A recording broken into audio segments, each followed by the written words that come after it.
You think you make your choices, that your desires are your own, that your dreams rise from within. But what if they don't? What if your thoughts, your preferences, your identity are shaped by symbols you never chose? Ancient shapes, sacred geometry, corporate logos, myths you think are fiction. They surround you, on your clothes, on your phone, in architecture, films, languages, dreams. But you never question them, because symbols don't shout, they embed, they bypass logic, and speak directly to your unconscious. You think you're immune? Look again. Why does a triangle inside a circle feel magical? Why do certain shapes calm you, and others disturb you? Why do religious icons and fast food chains use the same geometry? Because symbols are keys, not to doors, to layers of reality. And those who understand them don't just use them, they build worlds with them. Archetypes aren't stories, they're blueprints. They're the templates through which your mind makes meaning. And meaning is the software of perception.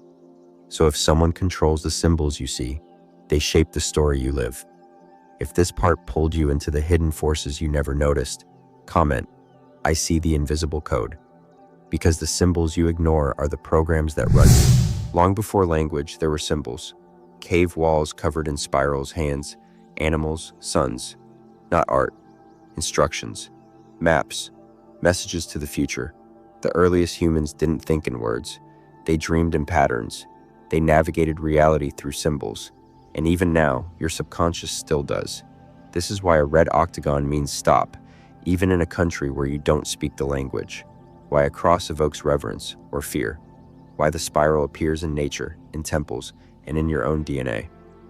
Symbols bypass the rational mind. They speak to the limbic system. They awaken association, emotion, instinct. Carl Jung called them archetypes, primordial patterns woven into the collective unconscious, not invented. Discovered. The mother, the warrior, the trickster, the sage. You don't learn these, you inherit them. And culture becomes the stage on which these ancient codes play themselves through you. So when a story moves you, a flag stirs you, a logo attracts you, it's not the object, it's the archetype it carries. And every time it's triggered, you respond. Not by choice, by design. If this part made you question how many of your instincts were pre-installed, comment. I decode the story beneath, because ancient symbols don't disappear. They evolve into the world you live in. Archetypes still rule, but now they wear suits. In ancient temples, symbols guided the soul. Today, they guide your purchases. The hero drinks an energy drink.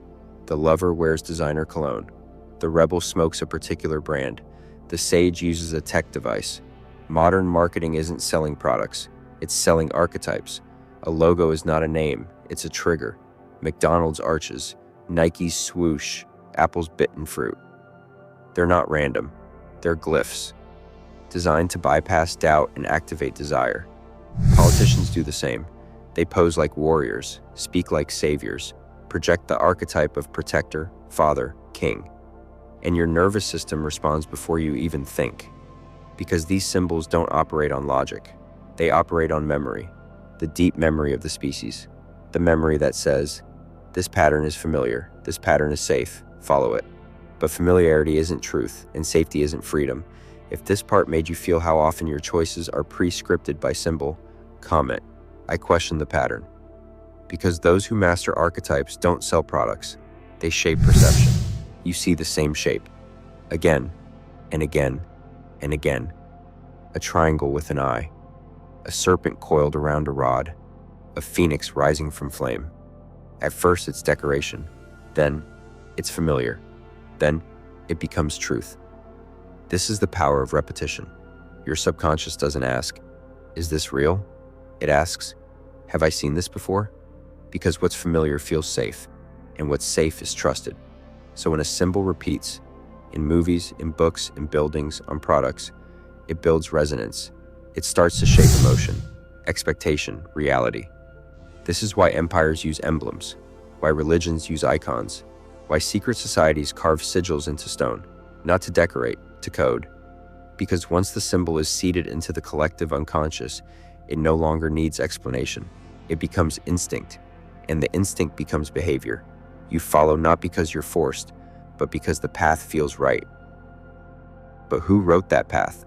If this part made you wonder what images have shaped your emotions without consent, comment. I reclaim my symbolism, because symbols don't just reflect belief, they install it. You fall asleep, your body stills, your conscious mind dissolves, and then, images.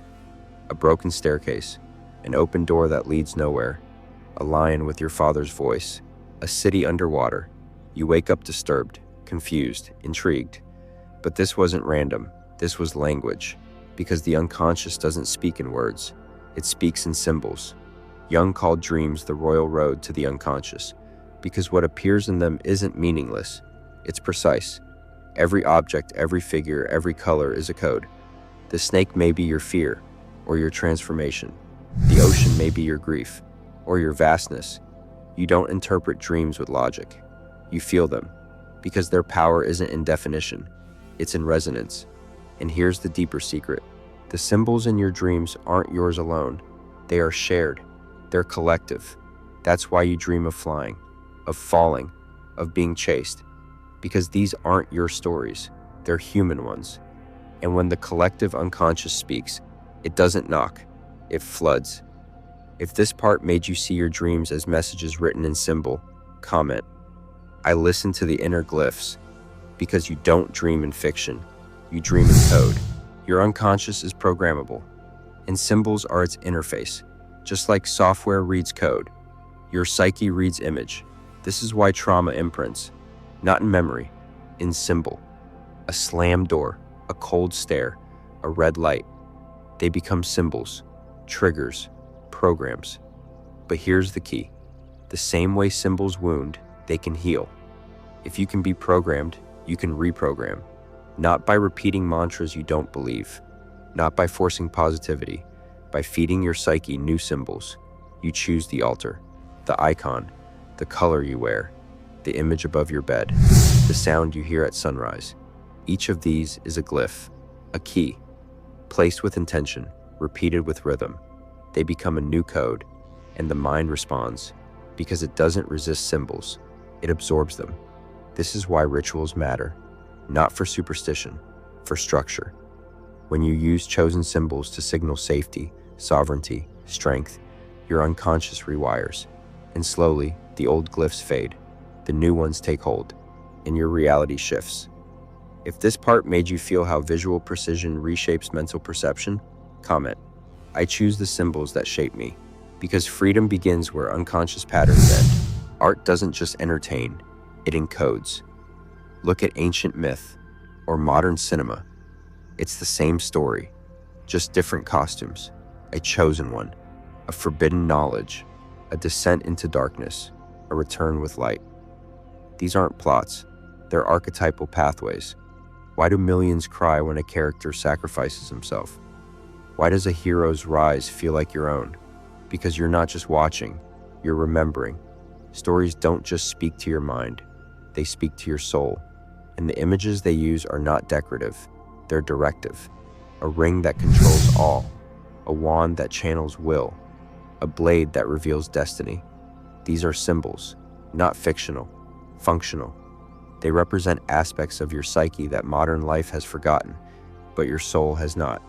This is why artists are magicians, why storytellers are architects, because they shape perception through image, and perception shapes everything.